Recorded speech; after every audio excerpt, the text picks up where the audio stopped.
Jyotikan web TV देख रहे दर्शकों को बड़ी खबर दें। पंजाब विधानसभा के स्पीकर राणा केपी सिंह ने ज्योतिकन वेब टीवी से विशेष बातचीत करते हुए बड़ा बयान दे डाला है और उन्होंने सुखपाल खैरा को लेकर कहा है कि पंजाब में हमेशा अधिकारी मेरिट पर लगे। आपको बता दें, सुखपाल खैरा ने पंजाब सरकार पर आरोप लगाया था कि यहाँ पर मेरिट पर अफसर नहीं लग रहे बल्कि सिफारिशी अफसर लगाए जा रहे हैं। तो इस पर राणा केपी ने सुखपाल खैरा को जवाब दिया कि जो विनी महाजन को मुख्य सचिव बनाया गया है उनके सर्विस रिकॉर्ड व मेरिट के आधार पर बनाया गया। तो यह है बड़ा बयान राणा केपी सिंह जो कि पंजाब विधानसभा के स्पीकर है उनका आ रहा है और उन्होंने कहा कि सुखपाल खैरा के बयान से वे सहमत नहीं है और उन्होंने हमेशा वतन परस्ती सीखी है और धार्मिक भावना के नाम पर कोई भी ऐसी बात नहीं की। और उन्होंने वही अकाल तख्त के जत्थेदार यानी हरप्रीत सिंह को लेकर भी बड़ा बयान दिया है और कहा है कि ज्ञानी हरप्रीत सिंह का बयान सभी धर्मों के लिए उलट है और हरप्रीत सिंह को ऐसे बयान शोभा नहीं देते जो उन्होंने खालिस्तान को लेकर बयान दिया था।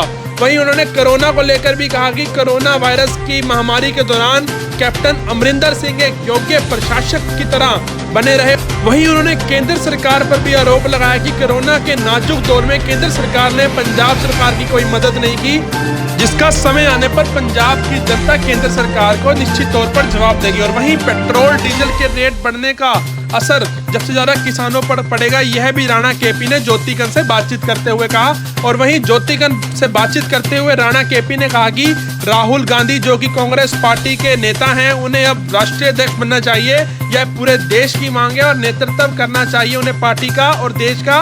यह हम सब चाहते हैं, सब कांग्रेसी चाहते हैं, सब देशवासी चाहते हैं। उसी के साथ उन्होंने भारतीय जनता पार्टी पर भी निशाना साधते हुए कहा कि धोखा भारतीय जनता पार्टी की परंपरा है और सरकारें गिराने से भाजपा का चरित्र पूरे देश को पता चलता है।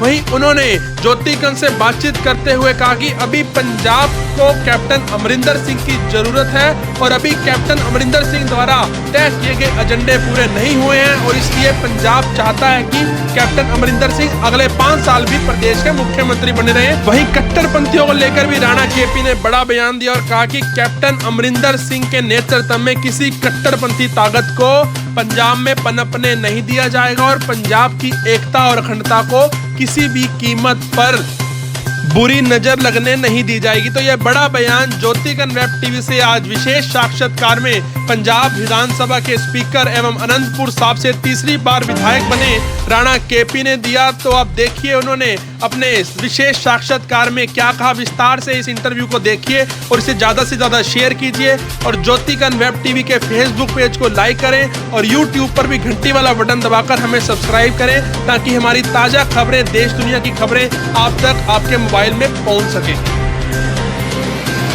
ज्योतिकन आज आपको रूबरू कराने जा रहा है पंजाब की एक ऐसी शख्सियत से जो कांग्रेस के वरिष्ठ नेता हैं एवं पंजाब के स्पीकर हैं, वह अनंतपुर साहब के विधायक हैं। जी हां, हम बात कर रहे हैं राणा केपी सिंह की जो कि अनंतपुर साहब से तीसरी बार विधायक बने हैं और पंजाब कांग्रेस के वरिष्ठ नेता हैं और कैप्टन अमरिंदर सिंह जो कि पंजाब के मुख्यमंत्री हैं उनके नवरत्नों में से एक हैं। आज ज्योतिकन से बातचीत में उन्होंने कई बेबाक मुद्दों पर अपनी राय रखी और ज्योतिकन के तीखे सवालों का जवाब बहुत ही बेबाकी से दिया। बता दें, राणा केपी का जन्म अंबाला के ही नजदीक लगते गांव नंगला में 16 अक्टूबर 1957 को हुआ था और उसके बाद उन्होंने लॉ की पढ़ाई की। उसके बाद राणा केपी ने राजनीति में अपना स्थान बनाया। वह कांग्रेस में कई प्रमुख पदों पर रह रहे। सुनते हैं राणा केपी ने ज्योतिकन से बात में क्या कहा।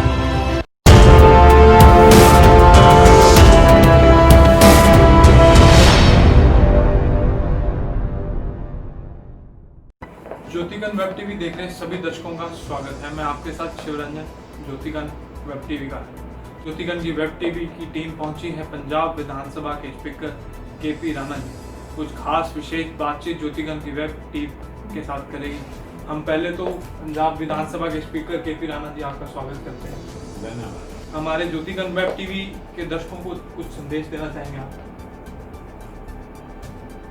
आपने ये चैनल शुरू किया है, इंफॉर्मेशन का जमाना है, इंफॉर्मेशन पावर है और दुनिया में मुकाबला चल रहा है।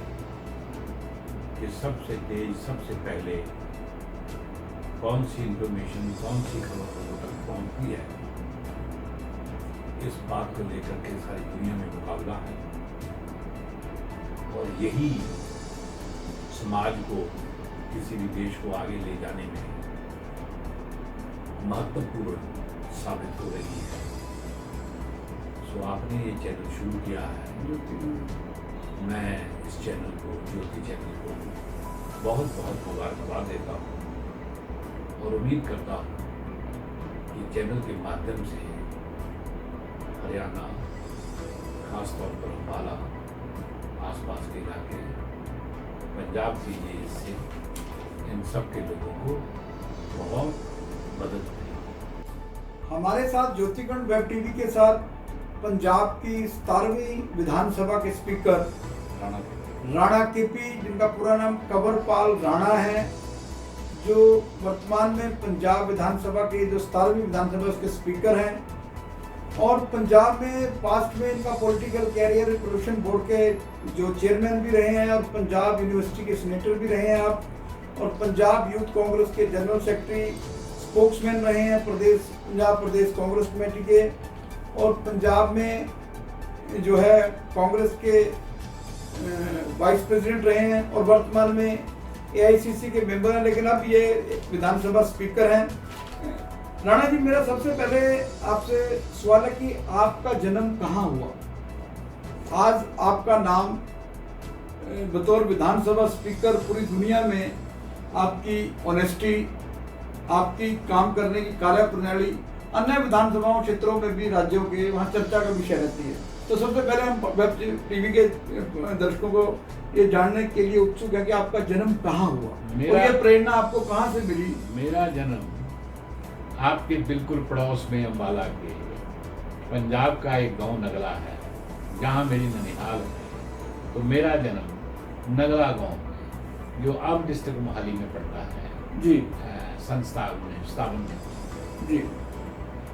तो आपकी प्रारंभिक शिक्षा जो है वहीं से हुई? नहीं, मेरी प्रारंभिक शिक्षा मेरे गोपाल रोपड़ पंजाबी यूनिवर्सिटी मेरे अपने इलाके में हुई है जी। तो उसके बाद वकालत करने के बाद मैंने करीब 22 साल डिस्ट्रिक्ट कोर्ट रोपड़ में वकालत की है। तो वकालत भी की, उसके साथ साथ समाज सेवा की, और समाज सेवा की रुचि मेरे को विद्यार्थी जीवन से थी।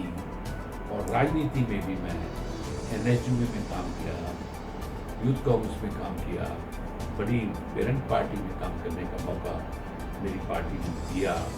और मैं आपसे कहना चाहूँगा कि मेरी पार्टी और भगवान दोनों का हाथ मेरे ऊपर हमेशा रहा है। मेरी पार्टी ने भी मेरी मदद की थी और भगवान का भी हमेशा हाथ मेरे ऊपर रहा। राणा केपी जी का इंटरव्यू शुरू होने से पहले ही बड़ा भावुक एक बयान आया बातचीत में कि अगर भगवान के बाद मुझे किसी से ब्लेसिंग मिली, मेरे ऊपर किसी का आशीर्वाद रहा, तो वो all India Congress committee Congress का रहा है। ये एक बहुत बड़ा बयान है, समर्पित है पार्टी के प्रति और भगवान के प्रति, तो इनकी श्रद्धा अटूट है। तो राणा केपी जी, आपने जो लॉ की डिग्री किया, LLB की डिग्री किया, ये कहाँ पंजाब यूनिवर्सिटी से की है? नहीं, मैंने देहरादून। कब पास आउट किया आपने? सन 80। तो आप पहली बार 2007 में पंजाब की विधानसभा में चुन के आए? नहीं, मैं 2002 में आया। 2002 में। और दूसरी बार 2007 में। अब आपका तीसरा टेनर है। तो आपकी कॉन्स्टिट्यूंसी? एक बार चुनाव में हार गया था। वो कौन सा चुनाव हारे? 2012 का चुनाव। ये चौथा चुनाव था। मतलब लगातार आपने 2017 4 चुनाव लड़े हैं, 4 चुनाव। 3 उसमें से आप गेम किया। तो ये आपकी कॉन्स्टिट्यूंसी जो है वो आनंदपुर साहब है। अनंतपुर साहब गुरुओं की खालसा की जन्मभूमि, जहाँ से 10वें गुरु गोविंद सिंह जी ने 5 पैरे सजाए। राणा केपी सौभाग्यशाली हैं, उसी क्षेत्र से, उसी धरती से नुमाइंदगी कर रहे हैं, पंजाब के लोगों की सेवा कर रहे हैं और विधानसभा पंजाब को बड़ी बखूबी ढंग से निभाने में इनका लोहा माना जाता है। तो राणा जी, हम बातचीत का सिलसिला शुरू करते हैं।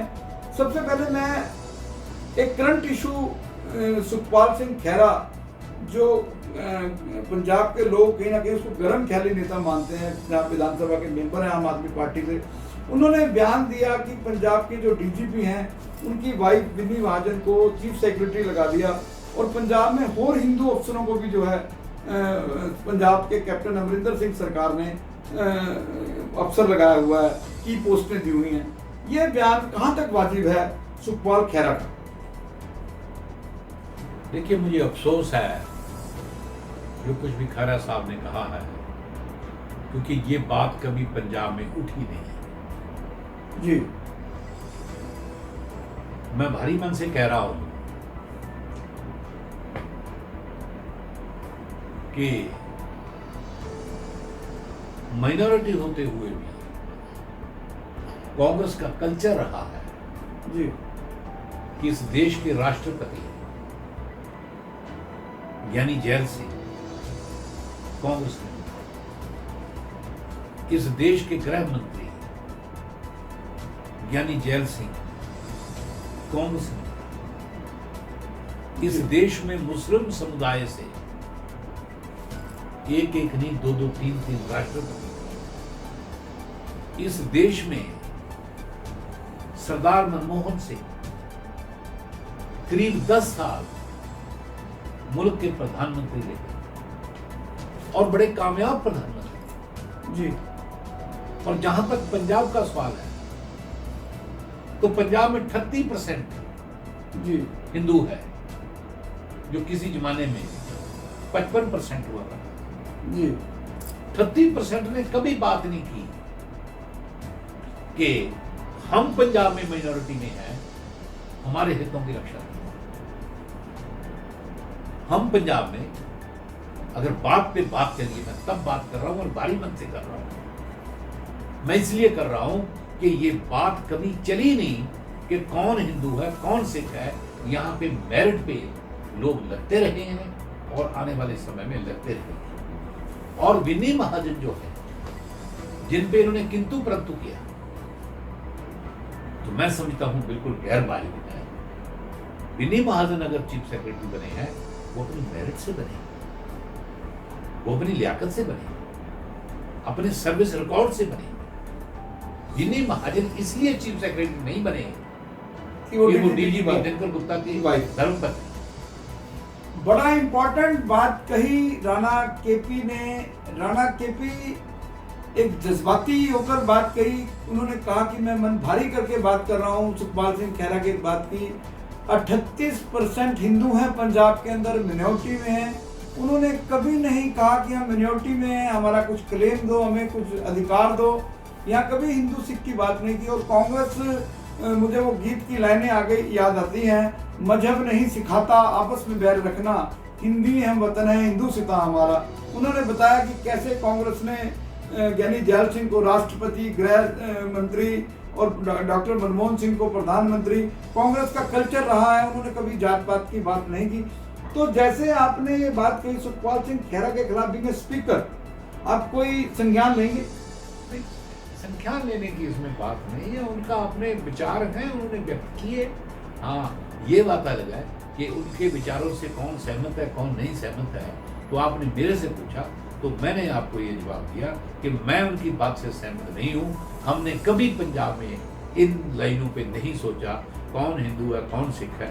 हमने केवल वतन परस्ती सीखी है, मातृभूमि सीखी है, और हमने ये भी सीखा है कि मेरिट पे फैसले होने चाहिए, मेरिट पे लोगों को आगे आना चाहिए। अगर ज्ञानी जैल सिंह जी में मेरिट थी वो आगे आए, डॉक्टर मनमोहन सिंह जी में मेरिट थी तो आगे आए, फखरुद्दीन अहमद में जो राष्ट्रपति इस देश के रहे हैं उनमें मेरिट थी वो यहाँ आए।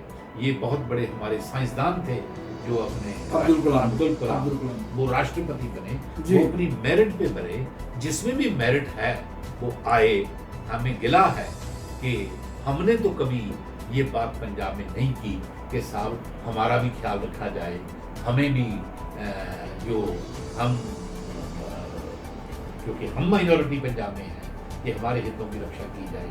हमने ऐसी आवाज कभी नहीं उठाई, इसलिए नहीं उठाई कि आज़ाद देश में हर आदमी को इस कॉन्स्टिट्यूशन के जो तहत हिंदुस्तान का जो संविधान है, हर आदमी को यह हक हासिल है कि वो तरक्की कर सकता है, तरक्की की मंजिल पे आगे बढ़ सकता है और मेरिट के बलबूते पे कहीं भी पहुंच सकता है। राणा केपी जी ने कहा कि काबिलियत जिसमें होगी, काबिलियत सिर चढ़कर बोलती है, और काबिल व्यक्ति जो है वो आगे आने चाहिए, और काबिल व्यक्ति आगे आते रहे हैं। इस बात का पास्ट अगर हम उठाएं, उनमें इन्होंने डॉक्टर मनमोहन सिंह की बात कही, फखरुद्दीन राष्ट्रपति जी की बात कही, इन्होंने अब्दुल कलाम जी की बात कही। लेकिन मैं इस बात को जो सुखपाल सिंह खैरा ने हिंदू सिख और इतना बड़ा एग्जाम पास करके आते हैं ये लोग यूपीएससी का, इनको इस तरह की कैटेगरी में डाल देना कि ये हिंदू अफसर लगाए हुए हैं, तो क्या इसका मैसेज पंजाब में या देश में अच्छा जाएगा? सुखपाल सिंह खैरा जैसे लोगों को चिंतन करने की जरूरत नहीं है, इस बयान को विड्रॉ करने की जरूरत नहीं है।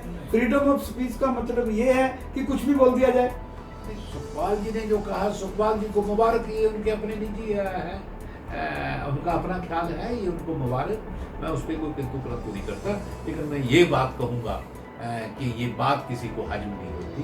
और जहाँ तक मेरिट का सवाल है, मेरिट से लोग आते हैं। एक बात और इसमें मैं क्लियर करना चाहता हूँ कि इसका मतलब ये नहीं है कि बिनी अकेले मेरिटोरियस है, जो बाकी लोग थे, बाकी कैंडिडेट थे, उनमें मेरिट नहीं थे। और भी बड़े बड़े अच्छे काबिल लोग हैं, लेकिन at the end of the day बनना तो किसी एक नहीं जी। तो उनमें से एक को आगे प्रमोट कर दिया सरकार ने, so nothing wrong in it. कुछ गलत नहीं किया, जिसकी काबिलियत बनती थी, जो सीनियरिटी के आधार पर सक्षम था, उसी को पंजाब के चीफ मिनिस्टर ने इस पद के योग्य समझा और चीफ सेक्रेटरी लगाया। वो किसकी वाइफ है, कांग्रेस ने इस चीज को नहीं देखा, उनकी सीनियरिटी बनती थी। लेकिन मैं फिर वहीं मुड़कर आऊंगा कि क्या सुखपाल सिंह खैरा वैसे भी इस तरह की स्टेटमेंटें देने के आदी हैं और पंजाब का माहौल खराब करने का उनको शौक रहा है, तो क्या आप एक विधानसभा स्पीकर, क्योंकि वो हाउस के मेंबर हैं पंजाब के, तो क्या आप उनको कोई संदेश देंगे कि इस तरह के बयानों से बचा जाए? देखो, मैंने आपसे पहले भी रिक्वेस्ट की है कि मैं सुखपाल खैरा जी पे कोई व्यक्तिगत टिप्पणी नहीं करूँगा, व्यक्तिगत टिप्पणी नहीं करना चाहता। हमारे दोस्त हैं, बड़े अच्छे दोस्त हैं सुखपाल खैरा, उनका पंजाब की राजनीति में एक अच्छा स्थान है। ही वोकल, हमेशा बोलते हैं, अपनी बात रखते हैं, जो ठीक समझते हैं वो बात कहते हैं। उनका नजरिया और है, हमारा नजरिया और है, इसीलिए मैं कोई व्यक्तिगत टिप्पणी सुखपाल जी पे नहीं करता। सर, बीइंग ए कुलीग आप उनको कहेंगे कि इस तरह के बयान से बचा जा नहीं? वो खुद अपने फैसले लेने में सक्षम हैं।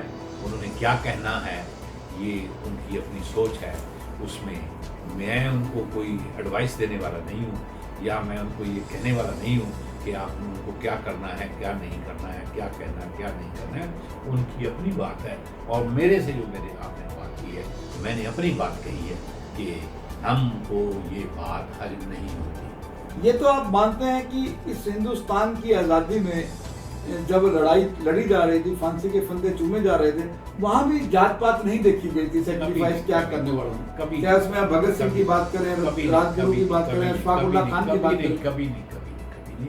आज़ादी की मूवमेंट में कभी ऐसी सोच नहीं आई, और आज़ादी के बाद भी जब देश का नवनिर्माण शुरू हुआ तो उसमें भी कभी किसी ने ऐसा नहीं देखा। और मुझे तो इस बात का फक्र है कि जहाँ तक माइनॉरिटीज़ का सवाल है, जो देश में कम गिनती है, और ख़ास तौर पर सिख कम्युनिटी की बात है, सिखों ने इस देश की बेमिसाल सेवा की है, सिखों ने इस देश के लिए महान सपूत पैदा किए हैं। सिखों ने हर क्षेत्र में, चाहे वो खेती हो, चाहे देश की सरहदों का मामला हो, चाहे कूटनीति हो, चाहे राजनीति हो, सिखों का बहुत बड़ा योगदान रहा है। लेकिन सिखों को देश के नवनिर्माण में, देश को आगे ले जाने में हम अलग करके नहीं देखते। हिंदू और सिख ने, मुस्लिम ने, ईसाई ने, सब ने मिलजुल करके इस देश को आगे बढ़ाया है।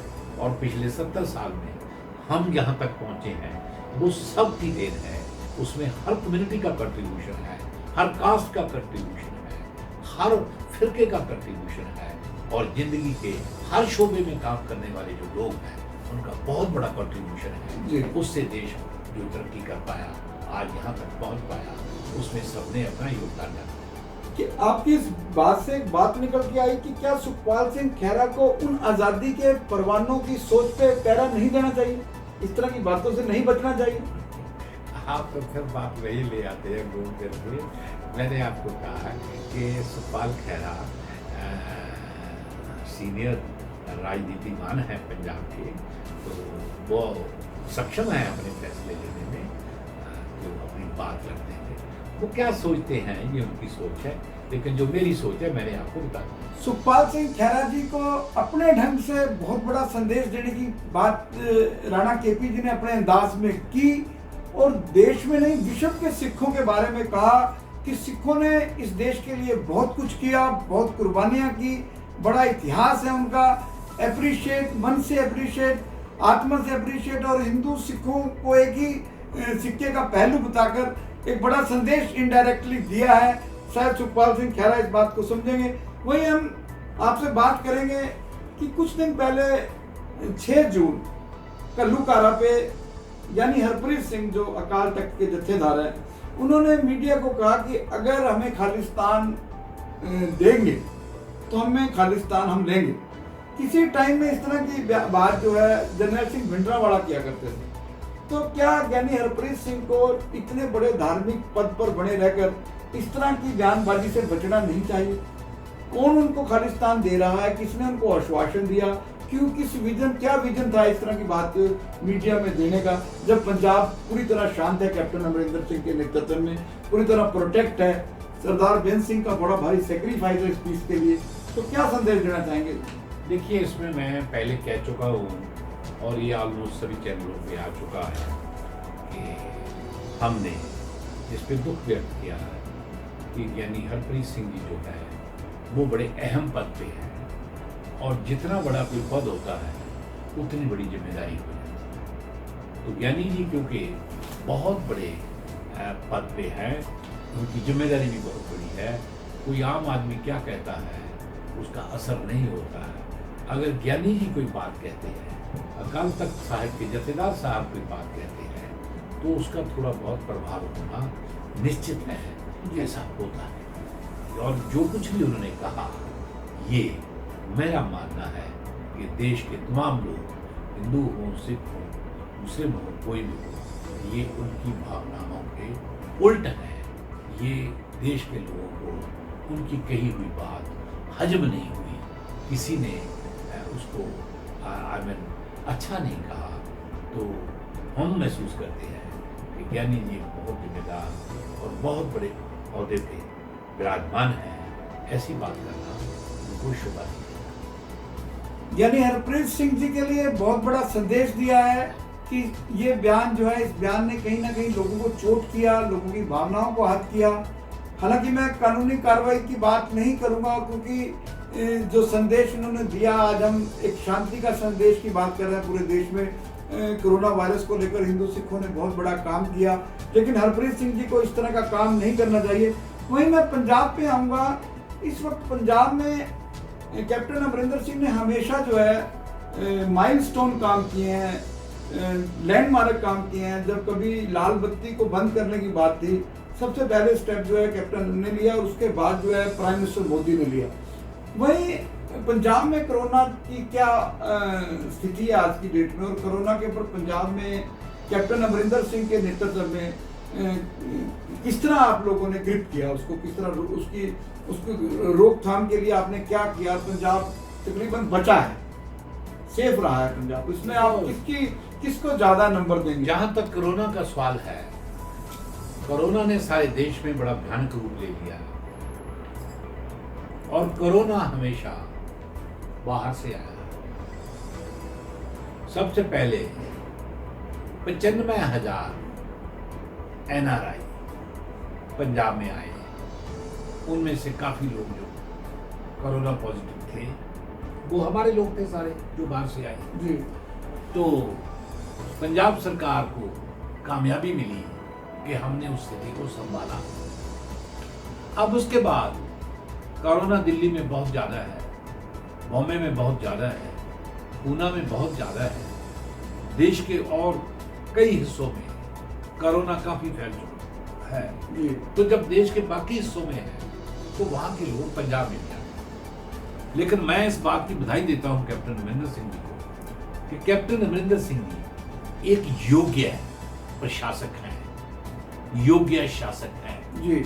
जो होने वाला है उसको वो पहले से ही भांप लेते हैं। आपको याद होगा कि जिस दिन दिल्ली ने लॉकडाउन की बात की उससे पहले कैप्टन अमरिंदर सिंह जी लॉकडाउन कर दिया, पंजाब में न केवल लॉकडाउन किया बल्कि कर्फ्यू लगाया, प्लस किया, डबल करके कर्फ्यू। और इतनी मेहनत की हमारी ब्यूरोक्रेसी ने, हमारे तमाम जिला हेडक्वार्टरों पे जो अफसर तैनात हैं, चाहे कोई डिप्टी कमिश्नर है, चाहे कोई SSP है, या कोई सिविल सर्जन है, या कोई नीचे तक जो उनकी हायरार्की है, जो लोग थे, उन्होंने कैप्टन साहब के नेतृत्व में इतना काम किया कि आज जो कोरोना है, मैं कह सकता हूं जिम्मेदारी से, कल क्या होने वाला हम नहीं कह सकते, लेकिन आज के दिन में उस पर कंट्रोल किया है। आपने विजय पाने के नजदीक रहे। हाँ, हम विजय पाने के नजदीक रहे और हमें पूर्ण विश्वास है कि जो प्रोग्राम पंजाब के लोगों को फतेह का, मिशन फतेह का दिया है जी। कैप्टन साहब ने जिस ढंग से नेतृत्व दिया है, एक मजबूत नेतृत्व दिया है, एक डिसाइसिव नेतृत्व दिया है, हमें पूर्ण विश्वास है कि आने वाले समय में भी ये कोरोना की जो जंग है, ये पंजाब के बहादुर लोग जो है ये जीतेंगे। स्पीकर साहब, कोरोना से संबंधित एक मैटर मामला है कि कहीं ना कहीं पंजाब की सरकार ने एलिगेशन लगाया कि मोदी सरकार ने हेल्प नहीं की कोई आर्थिक तौर पर पंजाब की पूरे टाइम के दौरान।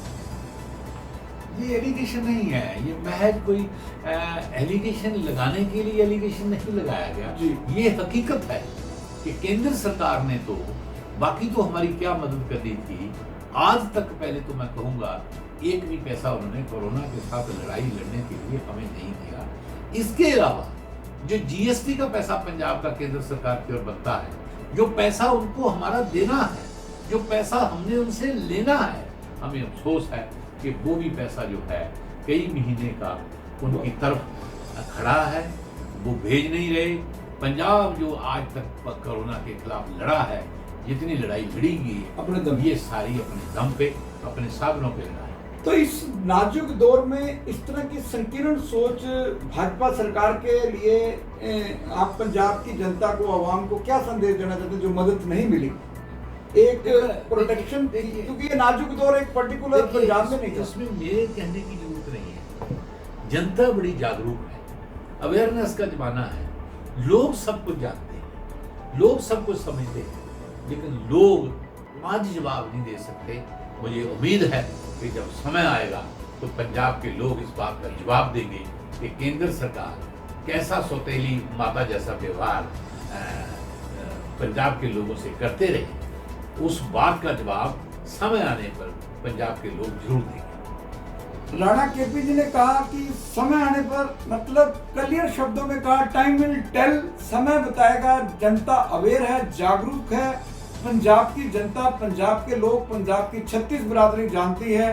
कैप्टन अमरिंदर सिंह ने अपने पूरे मंत्रियों के साथ, अपने कुलीग्स के साथ, ब्यूरोक्रेट्स के साथ, इवन देन उन्होंने बताया स्पीकर साहब ने कि एक सफाई कर्मचारी से लेकर एक चीफ सेक्रेटरी तक, एक DGP तक तैनात रहे सड़कों पर लोगों को बचाने के लिए, पंजाब के लोगों को बचाने के लिए।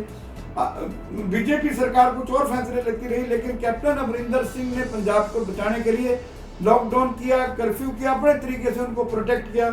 मैं डीजल और पेट्रोल के बारे में जो है, इस वक्त किसानी जो है, जिम्मेदारी जो है वो डीजल पर निर्भर है, और लगातार जो है रेट जो है, कहीं तो किसान को मजबूत करने की बात करते हैं, प्रोटेक्ट करने की बात करते हैं, और डीजल और तेल के रेट जो है आसमान की बुलंदी पर हैं। ऐसे कोरोना जैसी महामारी के दौरान जब लोगों के पास पैसा नहीं है, आड़ती पैसा नहीं दे रहे हैं जिम्मेदार को। देखो, डीजल के दाम बढ़ रहे हैं, पेट्रोल के दाम बढ़ रहे हैं, सारी दुनिया जानती है, आप जानते हैं, मैं जानता हूं, लोग जानते हैं। इस पे मुझे एक ही बात कहनी है, केंद्र सरकार को कि वो जिम्मेदारी से काम। ये डीजल का जो असर है, ये सबसे ज्यादा देश की किसानी पे पड़ेगा, देश के ट्रांसपोर्ट, और नौबत आ जाएगी जो सबसे बड़ा एम्प्लॉयमेंट का सेक्टर है वो देश में एग्रीकल्चर। जी सबसे ज्यादा अगर किसी को काम धंधा मिलता है देश में तो it is one sector, that is agriculture. जी अगर एग्रीकल्चर को आपने डुबो दिया तो इस देश में बेरोजगार लोगों की इतनी बड़ी फौज हो जाएगी कि आपको संभालना मुश्किल हो जाएगा और देश जो है वो अराजकता की तरफ बढ़ेगा। तो मैं विनम्र मेरा प्रार्थना है केंद्र सरकार से कि इस बात को गौर से देखें, क्योंकि डीजल का जो असर है वो सीधा किसान पे पड़ता है। इसकी कीमतों को काबू में लाएं, इनकी कीमतों पे कंट्रोल करें और किसानी को ऐसी मारू हालत में बचाने का प्रयास करें। राणा केपी जी, फरवरी में राहुल गांधी जी ने इंटीमेट कर दिया था केंद्र सरकार को कि कोरोना जो है फैल सकता है, और केंद्र सरकार ने उसके ऊपर कोई संज्ञान नहीं लिया, कोई एयरपोर्ट सील नहीं किए। तो इसके ऊपर आप ज्यादा बड़ी जिम्मेवारी केंद्र सरकार पे डालते हैं कि महामारी का कारण जो है केंद्र सरकार है। जिम्मेवारी तो उन्हीं की होगी जो सत्ता में है। जी जिम्मेदारी उन लोगों की है जो देश पे राज कर रहे हैं। जी अब राहुल गांधी जी तो आवाज उठा सकते हैं, अपनी बात कह सकते हैं, अब उस पे काम करना या ना करना ये जो सत्तासीन लोग हैं उनकी जिम्मेदारी है। लेकिन राहुल जी समय समय से इनको बताते रहे, आवाज उठाते रहे कि आप संभलिए, देश कोरोना की लपेट में आ रहा है, ये बात संभली नहीं जाएगी, इस बात को काबू में करें। तो अब अगर ये सारा कुछ कहने के बावजूद देश में कोरोना बढ़ा है, इस पे काबू नहीं पाया गया, तो जो सत्तासीन लोग हैं इसका जवाब वही दे सकते। वही मैं कई कांग्रेस के सीनियर लीडर जिसमें अशोक गहलोत जैसे बहुत सीनियर लीडर, दिल्ली के लीडर बोल रहे हैं कि राहुल गांधी जी को फिर कांग्रेस का नेतृत्व करना चाहिए। तो देखिए कांग्रेस सीनियर कांग्रेस लीडर बिल्कुल बिल्कुल बिल्कुल आप राहुल क्या बिल्कुल बिल्कुल बिल्कुल बिल्कुल राहुल गांधी जी सक्षम है। अब राहुल गांधी जी के पास तजुर्बा है, राहुल गांधी कांग्रेस को लीड कर सकते हैं। राहुल गांधी का नेतृत्व आज देश को चाहिए, क्योंकि वो एक सीधे साधे सियासतदान हैं। वो ये बल छल की जो राजनीति है राहुल जी नहीं करते, एक स्पष्टवादी राजनेता है। ऐसे नेता की जरूरत आज हमारी पार्टी को भी है, देश को भी है, ताकि हम तमाम दुश्वारियों का मुकाबला कर सकें। चलते चलते मेरा एक अंतिम सवाल है कि भारतीय जनता पार्टी पिछले दिनों राजस्थान की सरकार को अस्थिर करने के मूड में थी। मीडिया में बात उठी तो उन्होंने बैकफुट किया। उससे पहले मध्य प्रदेश में साजिश रच चुके हैं, महाराष्ट्र में साजिश रच चुके हैं, ताकत का मिसयूज कर रहे हैं मोदी जी, उनकी टीम, नड्डा जी, अमित शाह जी। तो क्या इस तरह की राजनीति जो पार्टियां चुनकर आई हैं वो किस पार्टी की, इस बात को छोड़िए, डेमोक्रेसी के अंदर लोकतंत्र के ऊपर ये प्रहार नहीं मानते आप इस तरह कि सरकार, चलती सरकार को, बहुमतशाली सरकार को पैसे के दम पर, गुंडागर्दी के दम पर, इन्फ्लुएंस के दम पर उनकी सरकारों को घेर देना, जैसे कांग्रेस के साथ मध्य प्रदेश में हुआ। ये यहाँ नहीं हुआ, ये गोवा में हुआ, इन्होंने महाराष्ट्र में कोशिश की, इन्होंने और प्रदेशों में कोशिश की, मध्य प्रदेश में किया, राजस्थान में कोशिश की। चुनी हुई सरकारों को अस्थिर करके अपना राजनीतिक मकसद हासिल करना, ये इनके चरित्र का एक हिस्सा रहा है। ये करते रहे हैं। इन चीज़ों का कोई फायदा होने वाला नहीं है इनको, क्योंकि लोग, देश के लोग जानते हैं कि सही क्या है और गलत क्या है।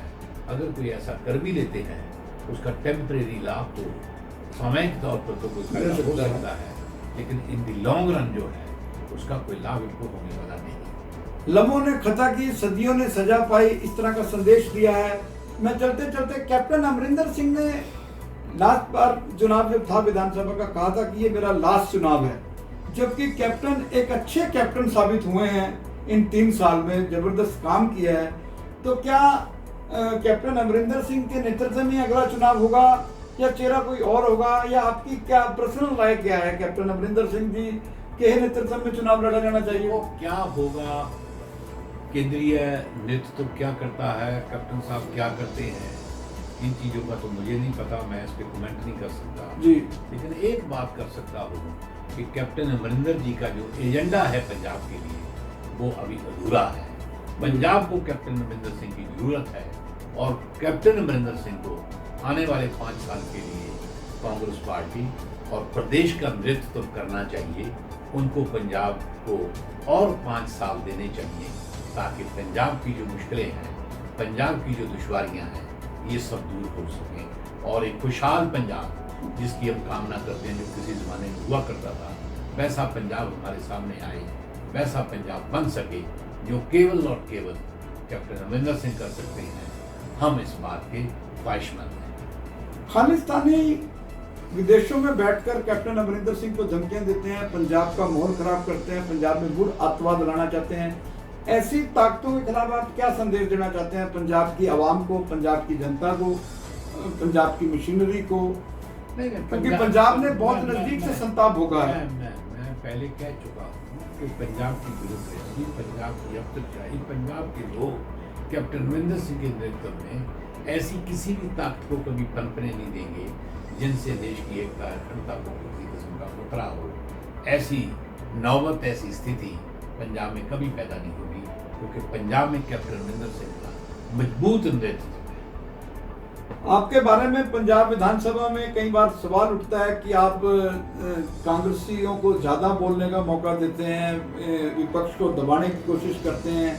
हालांकि आप का समय समय पर इस तरह की सफाइयां भी आई हैं, तो वैसे आपको मधुर भाषी न्यूट्रल भी माना जाता है। पंजाब के बहुत से विधायकों से हमारी बात हुई, तो आप इस तरह की बयान देने वालों को, इस तरह की सोच रखने वालों के लिए आपका क्या संदेश है विधानसभा स्पीकर की? ऐसी कोई बात नहीं, कभी किसी को मिसअंडरस्टैंडिंग हो सकती है। मैंने बतौर स्पीकर कभी किसी से कोई भेदभाव नहीं किया और ना ही आने वाले समय में नहीं करूँगा।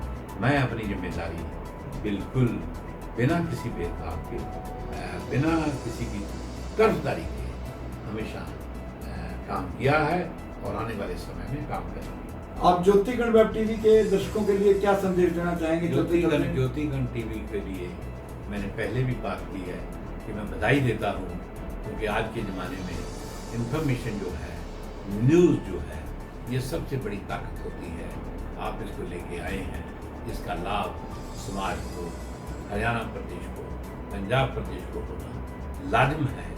और मैं उम्मीद भी करता हूँ कि ये ज्योतिगण जो वेब टीवी है, ये लोगों की सेवा कर सके। धन्यवाद राणा केपी जी। राणा केपी जी ने बड़ी लंबी चर्चा की।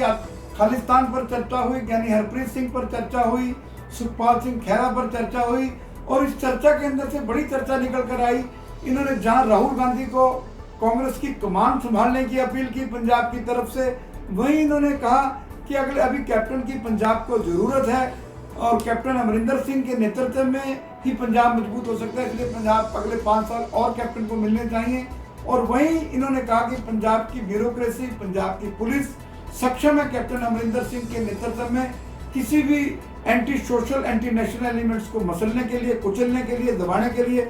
पंजाब सेफ है, पंजाब में कोई खालिस्तान, कोई आतंकवाद की मूवमेंट ना आएगी, ना उसको सर उठाने देंगे। हमारे साथ वेब टीवी से जुड़ने के लिए राणा केपी जी का धन्यवाद। हमारे इस चैनल को, वेब टीवी को सब्सक्राइब करें, फेसबुक पर लाइक करें। धन्यवाद।